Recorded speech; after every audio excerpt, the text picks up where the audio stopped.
देने लगे। बाबा कहते हैं सूची बहुत बड़ी है, किसको कैसे कैसे दिखाई पड़े, इसलिए एक चौपाई कहता हूं। जिनकी रही भावना जैसी प्रभु मूर्ति न देखी तैसी। सबने अपनी अपनी भावना के अनुरूप भगवान का दर्शन किया। विश्वामित्र जी को जनक जी महाराज ने पूरी धनुष यज्ञशाला की रचना का दर्शन कराया, और जहां जहां विश्वामित्र जी जाते थे यही कहते थे दिव्य दिव्य। ये कथा कहती है कोई भी व्यक्ति आपको अपना कोई सामान मान दिखाए ना, खूब प्रशंसा करिए, ऐसन तो कैसनो ना दिव्य महाराज। क्यों? क्षमा करिएगा, उसके कान प्रशंसा सुनने के लिए ही दिखा रहे हैं। अब जैसे कोई भोजन बना दे ना, भोजन हम लोग से कई लोगों का पाला पड़ता रहता है, भोजन बना दे तो जैसे आप भोजन करने बैठेंगे, नमक ठीक है ना, हम अब जानबूझकर ज्यादा मसाला नहीं डाले हैं। क्यों? उनको पता चल जाए कि हम ही बनाए। अब वो इस तब तक खड़े रहेंगे जब तक आप ये नहीं बोल देंगे कि दिव्य प्रसाद बनाया भाई साहब, ऐसा आज तक कभी खाया ही नहीं हम लोगों ने, तब वो प्रसन्न होते। ये कान का स्वभाव है, कान प्रशंसा सुनना चाहता है। जैसे जैसे रचना का दर्शन कराया जनक जी महाराज ने, विश्वामित्र जी बोलते गए अद्भुत अद्भुत, इतनी प्रशंसा कर दिए। जनक जी बोले बाबा जी को सबसे ऊपर वाली कुर्सी पर बिठाया जाए, जो मुख्य आसन है। सब मंचन ते मंचे के सुंदर विशद विशाल, मुनि समेत दो बंधु तह बैठा रे महिपाल। सबसे ऊंचे आसन पर विश्वामित्र जी बैठे और उनके अगल बगल थोड़े छोटे आसन पर एक तरफ दाहिनी ओर राम जी बैठे और बाईं ओर लक्ष्मण भैया बैठे। जनक जी महाराज ने सीता जी के सखियों को आदेश देते हुए कहा कि समय आ गया है, अब रंग भूमि में मेरी किशोरी को लाया जाए। मेरी मां के हाथ में जयमाल है, चारों ओर से सीता जी की सखियां हैं, और सखियां गावह गीत मनोहर वाणी, सुंदर वाणी में सखियां गीत गाते हुए मेरी सीता मैया को लेकर आती हैं। क्या कहती हैं? अरे सुंदर सलोनी प्यारी, अरे मिथिला दुलारी है सी। और हमारे महाराज जनक जी की लाडली जानकी जू बिना कुछ विचार किए और उस वीर का वर्ण कर लेंगी, ये हमारे महाराज जनक जी की प्रतिज्ञा है। जनक जी की प्रतिज्ञा धनुष तोड़ने की नहीं थी, जनक जी की प्रतिज्ञा थी कि जो धनुष को झुकाएगा और उसकी डोरी चढ़ा देगा उससे विवाह हो जाएगा। ये बंदी जनों ने क्यों बोल दिया? क्योंकि सीता जी के रूप को देखकर ये भी मोहित हो गए थे, और मोह के कारण ये बंदी जन 2 कदम आगे बोल गए कि राज समाज आज जोई तोड़ा। अब जनक जी महाराज देखे बंदी जन हमारे तो खड़े होकर तोड़ने के लिए बोल दिए, अब जब बोल दिए तो कैसे संभालेंगे? बात निकली तो निकली। बंदी जनों ने जैसे प्रण सुनाया, राजा तमतमा के खड़े हो गए, हम तोड़ेंगे। बंदी जनों ने कहा एक एक करके आओ। अरे सब लोग एक साथ तोड़ेंगे, एक एक करके आइए। पहले नंबर पे जो राजा बैठे थे खड़े भय परिकर बांधे, उठे अकुलाई, खड़े भय सबसे पहले आपन कपड़ा ठीक किए, धोती बांधे, कहे कहीं जाऊं खुल न जाए।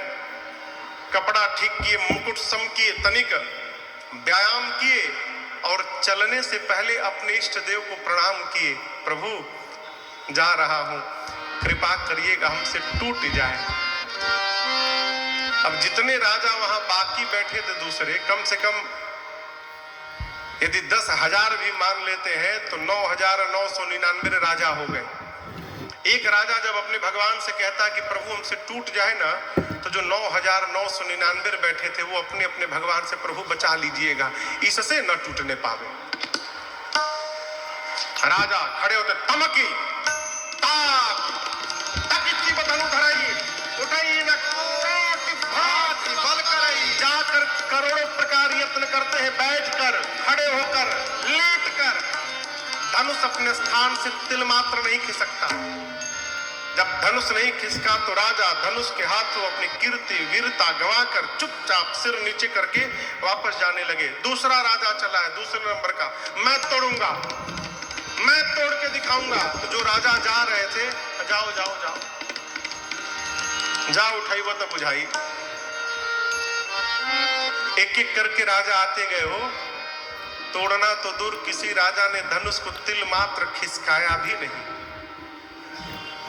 हाँ, जो ज्ञानी राजा सभा में थे, वो राजा, उनकी बारी आई, वो खड़े भय, धनुष को देखकर प्रणाम किए और प्रणाम करके जाकर अपने आसन पर बैठ गए, गए ही नहीं तोड़ने। एक राजा ने पूछा, क्यों आप नहीं तोड़ेंगे क्या? तोड़ना नहीं तो आए हैं क्यों? राजा ने कहा, देखिए हम भूपति हैं, सीता जी भूमिजा हैं, इस नाते सीता जी हमारी बेटी हो गई, हम बिटिया से विवाह करने नहीं आए हैं, हम बिटिया को विवाह में आशीर्वाद देने आए हैं, इसलिए हम भाग नहीं लेके धनुष करेंगे। लेकिन समस्या बनी की बनी रह गई हो, किसी भी राजा से धनुष हिला नहीं। जब कोई नहीं तोड़ पाया तो राजाओं ने मीटिंग की, मिल के तोड़ देते हैं, गठबंधन किया जाए, सब लोग मिला जाए, एक साथ मिलकर तोड़ेंगे। एक ने कहा मिलकर तोड़ देंगे तो विवाह किससे होगा?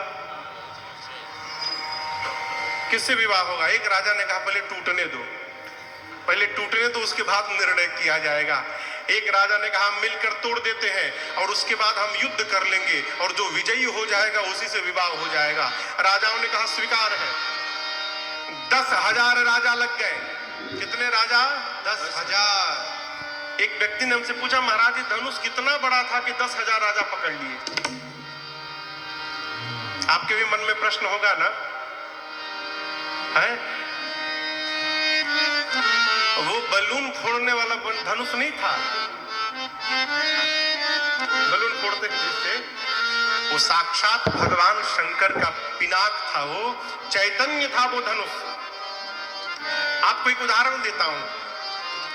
भगवान वामन रूप धारण किए, युद्ध करते हैं, हम काल से भी डरने वाले नहीं हैं, लेकिन मैं वही रघुवंशी आपसे युद्ध नहीं करूंगा मुनिवर। जानते हैं क्यों? आप ब्राह्मण हैं, और मुनिवर जो ब्राह्मण का आदर सत्कार करता है वो पूरे संसार में निर्भय होकर घूमता रहता है। मैं ब्राह्मण के इस महत्व को, महत्ता को ठीक से जानता हूं, मैं लड़ूंगा नहीं आपसे। जब राम जी ने ये बात कही, परशुराम जी सोचने पर विवश हो गए कि इतनी निष्ठा ब्राह्मण में भगवान को छोड़कर दूसरा कोई नहीं हो सकता। अब पता कैसे चलेगा कि ये भगवान है? परशुराम जी के पास एक धनुष है जिसका नाम है अजगौ, और ये भगवान श्री हरि का धनुष है, भगवान का ही धनुष है अजगौ। धनुष की डोरी जो होती है प्रत्यंचा, एक छोर पर बंधी होती है और धनुष में ही लिपटी रहती है। युद्ध के समय उस धनुष का जो स्वामी होता है, उस डोरी को धनुष के से बाहर निकालकर और दूसरे छोर को जो बंधा नहीं रहता नीचे झुकाता है और झुकाकर उसकी डोरी को चढ़ाता है। युद्ध के समय हमेशा डोरी नहीं चढ़ी रहती है। अब अजगौ पर प्रत्यंचा कौन चढ़ाएगा? तो भगवान को छोड़कर दूसरा कोई नहीं चढ़ा सकता। जिसका धनुष है वही प्रत्यंचा चढ़ा सकता है। परशुराम जी सोचे भगवान का धनुष है, अगर ये भगवान होंगे तो इस धनुष की प्रत्यंचा चढ़ा देंगे, इसी से पता चलेगा। परशुराम जी ने कहा, राम रमापति कर धन ले हो, खै चहु मिटाए मोर संदेह हो। इस धनुष की प्रत्यंचा चढ़ाइए और मेरे संदेह को समाप्त करिए। जैसे परशुराम जी ने धनुष को दिया, बाबा कहते हैं रामचंद्र भगवान रघुबर उर जयमान, देखी देव बर सही सुमना,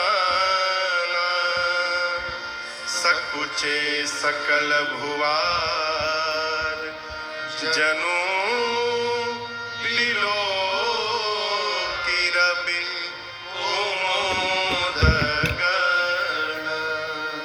जैसे माँ ने प्रभु के गले में जयमाल पहनाया हो, देवता जय जयकार करके भगवान और मैया के ऊपर आकाश से पुष्प की वर्षा करने लगे।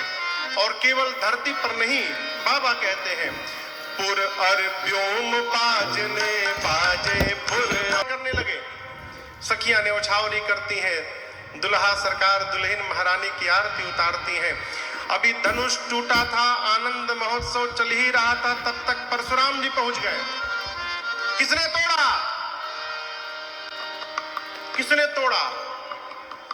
जनक जी से बोले निकाल करके बाहर करो जिसने धनुष को तोड़ा है जनक, नहीं तो जहां तक तुम्हारी राज सत्ता है वहां तक की धरती पलट दूंगा। जिन जिन राजाओं से धनुष हिला तक नहीं था, वो राजा अपने बगल वाले राजा से, तुम क्या समझते थे हम तोड़ नहीं सकते थे? हमारे में बल नहीं है क्या? हम त्रिकालदर्शी हैं। हम जानते थे टूटने के बाद ये बवाल होने वाला है, इसलिए हम गए, केवल नाटक करके वहां से चले आए और मन ही मन अपने भगवान से, इष्ट देव से कहते प्रभु बचा लिया, हमसे नहीं तोड़वाया आपने, नहीं तो आज ही बाबा जी छोड़ते नहीं हमको। जनक जी महाराज के सामने परशुराम जी जो स्वरूप धारण किए, बोले निकाल करके बाहर करो नहीं तो पलट दूंगा धरती। सारे लोग कांपने लगे। राम जी स्वयं बाहर आ गए, कहे प्रभु इस धनुष को तोड़ने वाला अवश्य कोई आपका दास होगा। क्यों? इतना बड़ा कार्य मुनिवर वही कर सकता है जिस पर आपकी कृपा आशीर्वाद जिसको प्राप्त हो, और आपका आशीर्वाद के आपके दास पर होगा। कहिए क्या आज्ञा है राम के लिए? परशुराम जी बोले राम, जिसने शिव के पिनाक को तोड़ा है वो मेरा सेवक नहीं है, सहस्त्र बाहों के समान शत्रु है। निकाल करके बाहर करो उसको, नहीं तो जितने राजा हैं सबको मारूंगा। लक्ष्मण जी सुने तो सोचे कि ये जोड़ी बन नहीं रही है। लक्ष्मण जी आगे आ गए, प्रणाम करके बोले बाबा जी आप धनुष टूटने पर आए हैं ना, लेकिन ये बताइए इसी पर इतना प्रेम क्यों? बचपन में तो मैं रोज एक धनुष तोड़ता था, अब किसी भी धनुष के टूटने पर आज तक आप नहीं आए। यही धनु पर ममता के ही हेतु।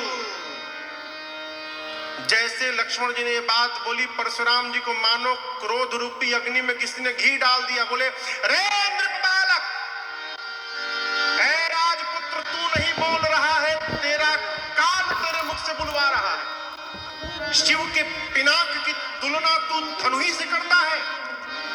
लक्ष्मण जी बोले बाबा जी धनु ही हो चाहे धनुहा हो, दोनों का काम एक ही है, बाण चलाना।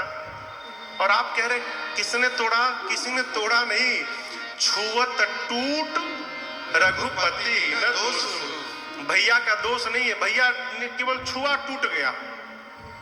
परशुराम जी बोली फरसा देख रहा है, 21 बार धरती को क्षत्रिय विहीन किया हूं, 21 बार बालक जान के नहीं मार रहा हूं तुझे। Come on, come on, come on. Bigya, out of stock, yeah. Bought it. What a bargain, lucky girl. Oh God, everything is going so fast. What